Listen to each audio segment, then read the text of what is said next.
మీ business ఏదైనా మీ ఊర్లో promotion చేయాలంటే అది సుమన్ టీవీతోనే సాధ్యం. ఇప్పుడే సంప్రదించండి. సభాధ్యక్షత వహించిన మీ అభిమాన నాయకుడు శాసనసభలో ప్రభుత్వ విప్ వీర్ల ఎల్లయ్య గారు ఈరోజు మీ అభిమాన నాయకుడి జన్మదినము, వారికి ప్రభుత్వ పక్షాన జన్మదిన శుభాకాంక్షలు తెలియజేస్తూ నిండు నూరేళ్లు ఆయురారోగ్యాలతో ఉండడమే కాదు, కనీసం 6 సార్లు మోత్పల్లి నరసింహ గారి లాగా ఈ ఆలేరుకు ఎమ్మెల్యేగా రాష్ట్ర పేదలకు సేవలు అందియాలని వారిని మనస్ఫూర్తిగా అభినందిస్తున్నారు.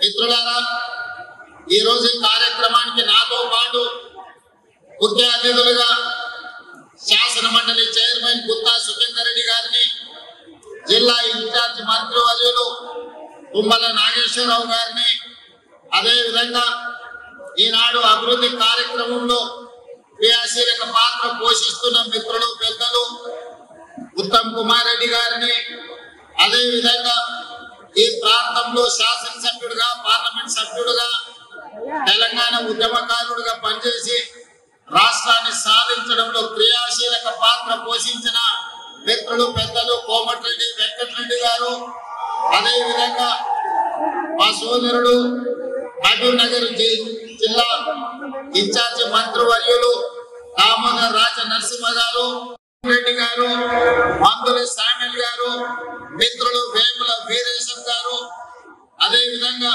వేదిక మీద ఉన్న వివిధ కార్పొరేషన్ల చైర్మన్లు, కాంగ్రెస్ పార్టీకి పునాదులైన నాయకులు, ప్రభుత్వ ఉన్నతాధికారులు, జిల్లా కలెక్టర్ గారు ఈ రోజు ఇంత పెద్ద ఎత్తున ఇక్కడికి విచ్చేసి ఈ అభివృద్ధి కార్యక్రమంలో పాల్గొని ఈనాడు ఆలేరు శాసనసభ నియోజకవర్గ అభివృద్ధిలో భాగస్వాములమై మేము వీర్ల ఐలయ్యకు అండగా నిలబడతామని వేలాది మంది కాంగ్రెస్ పార్టీ కార్యకర్తలే కాదు, మా ఆడబిడ్డలు వేలాదిగా తరలి వచ్చి ఈనాడు జన్మదినం సందర్భంగా వీర్ల ఐలయ్యను, అదేవిధంగా తెలంగాణ రాష్ట్ర ముఖ్యమంత్రిగా నన్ను ఆశీర్వదించడానికి విచ్చేసిన మా ఆడబిడ్డలకు ప్రత్యేకంగా మనస్ఫూర్తిగా నేను ధన్యవాదాలు, కృతజ్ఞతలు తెలియజేస్తున్న మిత్రులారా,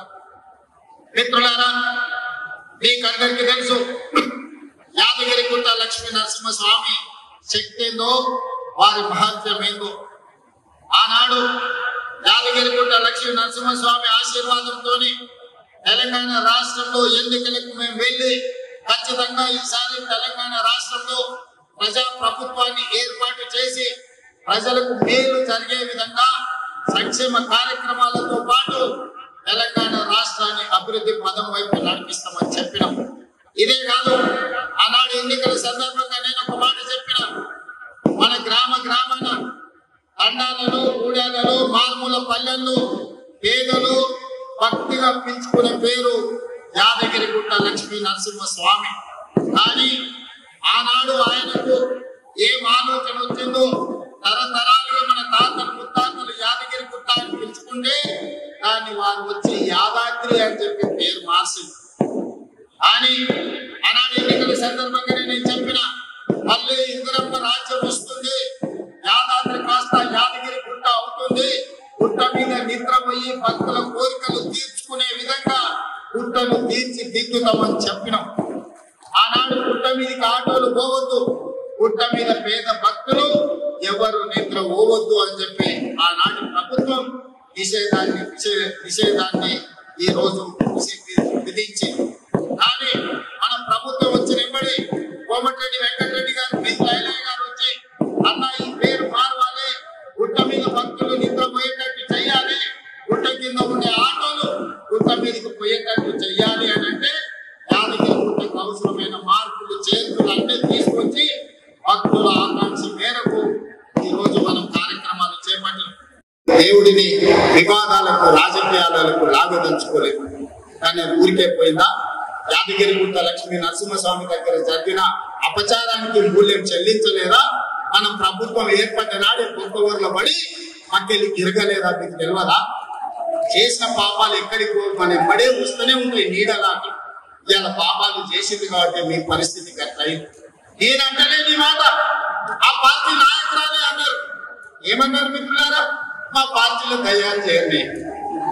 సొంతింటి బిడ్డ టీఆర్ఎస్ ఉన్నోళ్ళు దయ్యాలని చెప్తుంటే సమాధానం చెప్పలేక దయ్యాల నాయకుడు ఫామ్ హౌస్ లో నిద్రపోతుండో. నేను అడుగుతున్నాను, బీఆర్ఎస్ కాదు డిఆర్ఎస్. టీఆర్ఎస్ అంటే దయ్యాల రాజ్య సమితి. అది ఇవాళ అది భారత రాష్ట్ర సమితి కాదు, అది దయ్యాల రాజ్య సమితి. అందుకే ఇవాళ ఈ వేదిక మీద నుంచి తెలంగాణ ప్రజలకు నేను మాట ఇస్తున్నా, అవి దయ్యాలు కాదు, కొలిమి దయ్యాలను వాళ్ళని పొలిమేర్లు దాటి వరకు తరిమి కొట్టే బాధ్యత నాకు తెలంగాణ ప్రజల తరఫున మీ సోదరుడుగా నేను ఆ బాధ్యత తీసుకుంటా. ఖచ్చితంగా ఈ కొలిమి దయ్యాలను పొలిమేర్లు దాటే వరకు తరిమి కొట్టాలి. దాంట్లో మీ సహకారం ఉండాలి. నల్గొండ బిడ్డలు ముందు భాగాన్ని నిలబడాలి అని చెప్పి నేను మా మిత్రులకు విజ్ఞప్తి చేస్తున్నాను. నేను మిత్రులారా, నేను ప్రభుత్వ ఉద్యోగుల గురించి చర్చించినాం. ప్రభుత్వ ఉద్యోగుల సమస్యలు పరిష్కరించాలని ప్రయత్నం చేసినాం. కొలికి పట్టుకొచ్చినాం. ఇవాళ మాట్లాడుతున్నాడు వాళ్ళ సమస్యలు మీరు పరిష్కరించలేరు. వాళ్ళందరేమో హర్షం వ్యక్తం చేసి ఈ ప్రభుత్వ ఉద్యోగులను కుటుంబ సభ్యులుగా భావించి మా సమస్యల పరిష్కారాన్ని ముందుకు వచ్చేందుకు మనస్ఫూర్తిగా ధన్యవాదాలు తెలియజేస్తున్నాను. సరే, ఆరోపణలు ప్రత్యారోపణలు పక్కన పెట్టండి. ఏంటి ఈ వేదిక మీద నుంచి 5 లక్షల తెలంగాణ ప్రభుత్వ ఉద్యోగులను అడుగుతున్నా, వాళ్ళ సజీవనులను నేను అడుగుతున్నా మీ సోదరుడిగా. అక్క, అవ్వ, అమ్మ, 10 ఏళ్ళ చంద్రశేఖరరావు ముఖ్యమంత్రిగా ఉన్నప్పుడు ఏనాడైనా మొదటి తారీఖు నాడు మీ ఆయన జీతాలు ఖాతాలో పడ్డాయా? నెల జీతం మొదటి తారీఖు నాడు వస్తే వచ్చే ఎన్నికల్లో నాకు ఓటు వేయకండి. నేను తెలంగాణ రాష్ట్ర ప్రభుత్వానికి ముఖ్యమంత్రిగా బాధ్యత చేపట్టినాక ఈ 5 లక్షల ప్రభుత్వ ఉద్యోగస్తులకు మొదటి తారీఖు నాడు మొత్తం జీతం మీ ఖాతాలో వేస్తే మీరు అండగా నిలబడండి. ప్రజా ప్రభుత్వాన్ని ఆశీర్వదించండి. నెల ప్రభుత్వ ఉద్యోగులకు జీతాలు ఇవ్వలేనోడు, ఇవాళ తీసిన దద్దమ్మలాగా ఇన్స్టాల్మెంట్ల జీతాలు చెల్లించినోడు ఇవాళ వచ్చి నన్ను ప్రశ్నిస్తాడా? నువ్వు నన్ను అడిగేది 10 ఏళ్ళు రాష్ట్రాన్ని దోసుకొని రాష్ట్రాన్ని తగలబెట్టి రావణ కాష్టంగా మార్చి 8 లక్షల కోట్ల రూపాయల అప్పు చేసి రాష్ట్రాన్ని దివాలా నిపించి విద్యార్థులను, రైతులను, ఉద్యమకారులను పొట్టన పెట్టుకొని బంగారు తెలంగాణ ముసుగులో 100ల గంట తెలంగాణ చేసిన దిక్కుమాలిన ప్రతి ఎదవ ఈ రోజు మనం వచ్చి విమర్శిస్తాడా? కార్యకర్తలు ఆలోచన చేయండి. 18 నెలల్లో ఎన్నడైనా మనం నిద్రపోయినమా? 18 నెలలలో ఎన్నడైనా కార్యకర్త నుంచి నాయకుల వరకు ఎవరినైనా కలవకుండా ఉన్నామా? ఇవాళ ఎవరిని కలవకుండా చూసిన వాళ్ళు కలవకుంటారు, మనం కాదు. ఎన్నిసార్లు బయటకు వచ్చింది, ఎన్నిసార్లు ప్రజల్ని కలిసిందో ఆయన అడగాలి. మా అక్కల్ని అడుగుతున్నా, అక్క ఎన్నడైనా ముఖ్యమంత్రిని చూసిరా? ఇంతకుముందే వాసాల మరిలా ఆయన వచ్చినాడు ఎవరికి ఆకుల ఆగమకు అల్లనేరేడు పండించిందట. ఆ అల్లనేరేడు పండి తిన్నందుకు ఆమె పోయి తావకాలు అంటారు. మా అక్క కూడా ఇంటికి వచ్చే ఉంటుంది నాకు తెలిసి. ఇలా వాసాల మరిలో ఇళ్ళని కూడా కొట్టి శ్మశానం చేసి కూర్చున్నాడు. దాన్ని ఆదర్శ గ్రామంగా తీర్చిదిద్దుతా అన్నాడు. మరి ఆ వాసాల మరి పరిస్థితి ఏముందో నాకైతే తెలియదు. కానీ మా చామలింగరను మా వీళ్ళ ఐలేను పోయి చూస్తామంటున్నా. వాళ్ళకి ఆయన అన్యాయం చేసుకుంటే న్యాయం చేసే బాధ్యత మన మీద ఉన్నది. వాళ్ళ ఉన్న ఇల్లు వీకి పందిరేసి, పందిరి కూడా కాదు, ఇల్లు వీకి మొత్తం ఎక్కడిదక్కడ చేసిపోయింది. ఎందుకంటే పెద్దోళ్ళు చెప్పారు, 10 మందులు పందిరేస్తానంటే కుక్కతో ఒక తగ్గి కూలిపోయిందట. ఇలా వాసాల మరిలా ఈయన ఇట్ల గీసి అట్ల గీసి ఫామ్ హౌస్ కిందకెళ్ళ రోడ్ వేసుకొని అన్ని నక్క చిత్తుల వ్యవహారాలతోటి ఈ రోజు ఎర్రవల్లి ఫామ్ హౌస్ కింద నుంచి రోడ్ వేసుకొనికే వాసాల మరి మొత్తం కుప్ప గుచ్చిపోయి శ్మశానం లాగా చేసి. మరి నాకైతే బాధ్యత ఉంది కదా. ఆయన అల్ల కల్లోలం చేసినా, ఆగమాగం చేసినా అన్నింటిని సరిదిద్దాలన్న ఆలోచనతోటి ఇవాళ రైతులను కావచ్చు, ఆడబిడ్డ మహిళలను కావచ్చు, విద్యార్థులను కావచ్చు, నిరుద్యోగ యువకులను కావచ్చు, ఉద్యమకారులను కావచ్చు, దళితులను కావచ్చు, గిరిజనులను కావచ్చు, ఆదివాసులను కావచ్చు, మైనారిటీలను కావచ్చు, వీళ్ళందరి కష్ట సుఖాలు తెచ్చుకొని విధి విధానాలు తయారు చేసి ఇవాళ వాళ్ళందరినీ అభివృద్ధి పాఠం వైపు నడిపించాలని ప్రయత్నం చేస్తున్నాను. మిత్రులను నేను ఇవాళ సూచి కలుగుతున్న నిరుద్యోగ యువకులను వచ్చిన మొదటి సంవత్సరంలోనే 60,000 ప్రభుత్వ ఉద్యోగ నియామకాలు చేపట్టి ఈ దేశంలోనే మొట్టమొదటి రాష్ట్రంగా తెలంగాణ రాష్ట్రం నిలబడ్డదా లేదా, 60,000 మందికి ఉద్యోగాలు ఇచ్చినామా లేదా, ఎల్పీ స్టేడియం వేదికగా చెప్పి నిరుద్యోగ యువకులను అడుగుతున్నారు. ఇవాళ ప్రైవేట్ లో 3 లక్షల కోట్ల రూపాయలు పెట్టుబడి తెచ్చి ఇంజనీరింగ్ డాక్టర్లు చదువుకున్న మన తెలంగాణ విద్యార్థులకు ప్రైవేట్ లో 1,00,000 ఉద్యోగాలు ఇప్పించి ఇవాళ కుటుంబాలను ఆదుకునే ప్రయత్నం చేస్తున్నారు. 100 మంది కలిసి చదువుకునేటట్టు, కలిసి భోజనం చేసేటట్టు కార్పొరేట్ కాలేజీలను తలదన్నే విధంగా ఇవాళ పేదలకు విద్యను అందించడానికి మన ప్రభుత్వం ప్రణాళిక వేసింది. ఇవాళ ఆలయంలో ఆ పాఠశాల ప్రారంభోత్సవం చేసుకున్న పనులను కట్టాలని, ఈ ప్రాంతంలో ఉండే బీసీ, ఎస్సీ, ఎస్టీ, మైనారిటీ పిల్లలందరూ కలిసి చదువుకోవాలి, సోదర భావం పెంపొందించాలని ఇవాళ మంజూరు చేయలేదా? అదే విధంగా ఈరోజు మనకు స్పోర్ట్స్ విషయంలో ఎడెక్ రాకపోతే యంగ్ ఇండియా ఇంటిగ్రేటెడ్ స్పోర్ట్స్ యూనివర్సిటీలతో పాటు అకాడమీని, స్కిల్ లేని వాళ్ళకి యంగ్ ఇండియా స్కిల్స్ యూనివర్సిటీని ప్రారంభించుకొని ఈ రోజు ప్రపంచంతో పోటీ పడే విధంగా మన పిల్లల కోసం మనం బాగు చేసుకుంటలేమా?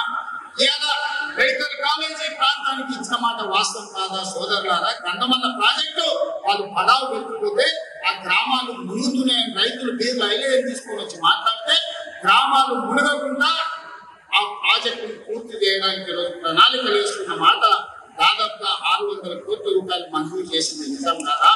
ఇవాళ నీళ్ళు ఎక్కడికి వెళ్ళి వస్తున్నాయంటున్నారు. ఎస్ఆర్ఎస్పీ నీ తాత కట్టినా, ఎల్లపల్లి, మిడిమానేరు మీ ముత్తాత కట్టినా, మా కాంగ్రెస్ పార్టీ పండిత్ జవహర్లాల్ నెహ్రూ మొదలుపెట్టిన ఎస్ఆర్ఎస్పీ, శ్రీపాద, ఎల్లపల్లి, మిడిమానేరు ప్రాజెక్టులు మేము కట్టినాం. ఈ రోజు కందమ్మలకి ఎక్కడ నీళ్లు దేవాలి మాకు తెలియదా? నిధులు ఇచ్చిన వాళ్ళకి నీళ్ళు ఇచ్చే తెలియదా? తెలియదా? అన్నం పెట్టిన అవ్వకు ఉండనికే కొడుకోనికే బట్టలు ఇచ్చే తెలియదా?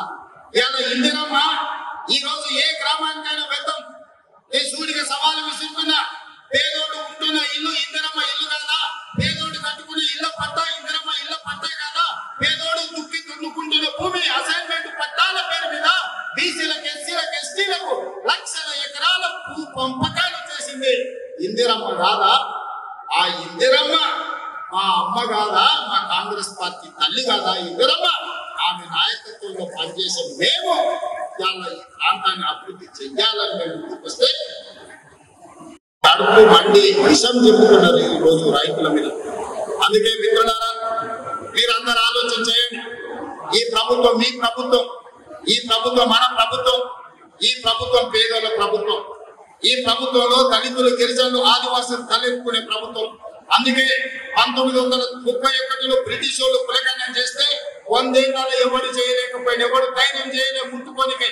కానీ మీ సోదరుడుగా, మీ రేవంత్ అన్నగా దేశంలోనే మొట్టమొదటి రాష్ట్రంగా ఉత్తమ్ కుమార్ రెడ్డి గారిని బాధ్యత ఇచ్చి, కామల రాజనరసింహ గారిని బాధ్యత పెట్టి రాష్ట్ర దేశంలోనే మొట్టమొదటిసారి కులగణన చేసి 56.36% బలహీన వర్గాలు ఉన్నారు అని లెక్క తెలిస్తే ఈ రోజు విధిలేని పరిస్థితుల్లో నరేంద్ర మోడీ దేశం మొత్తం నేను లెక్క కడతా, బీసీల లెక్క తీస్తాను, గొర్రెలకు, బర్రెలకు, చేపలకు కూడా లెక్క ఉంది, కానీ ఆ బలహీన వర్గాలకు లెక్క లేదంటే లెక్క నేను తేలుస్తా, ఈ కథ కూడా చూస్తా అన్నందుకు ఇవాళ తెలంగాణ రాష్ట్రం మొట్టమొదటిసారి బలహీన వర్గాల లెక్క తేల్చి 56.36% తేల్చింది మనం కాదా?